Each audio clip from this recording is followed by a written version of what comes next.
Itoophiyaan waancaa addunyaaf darbuuf Angoolaa, Maalii fi Moozaambiik keessaa biyya tokko waliin sanbataa dhufu morkatti. Itoophiyaan waancaa addunyaa umurii 17 gadi kwaatar qopheessitu irratti hirmaachuuf tapha mo'atanii darbuu eenyu waliin morkatti kan jedhu gaaffii hundumaaf ka'anidha.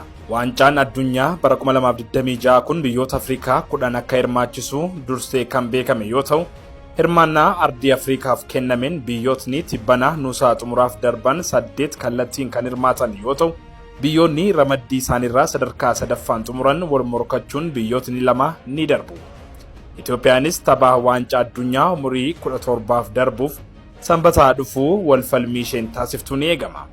Gareen ammallee biyya kana waliin morkatu adda kan hin baane yoo ta'u, maarree ramaddii sadaffaa keessaa biyyi sadarkaa sadaffaan goolabdu waliinis akka wal morkattu ni eegama. Ramaddii sadaffaa keessaa Taanzaaniyaan qabxii 6 darbuu ishee yoo mirkaneeffattu, Angoolaa, Maalii fi Moozaambiik garuu carraa marsaa itti aanutti darbuuf sadaffaan xumuruuf wal qixa qabu. Ramaddii sadaffaa keessaa qabxii 2 qabattee sadarkaa lammaffaarra kan jirtu Maaliin biyya darbuu ishee mirkaneeffattee Taanzaaniyaa waliin morkatti.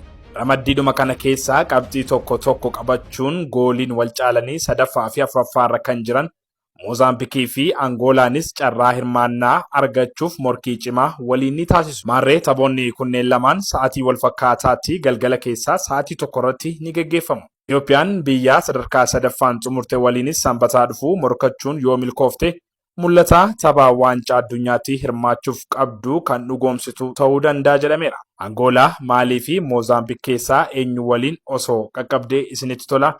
Yaada keessan koomentii irratti nuuf barreessaa. Kun wiirtuu ispoortiidha. Sheer koppii linkii postiin dagatinaa. Galatooma.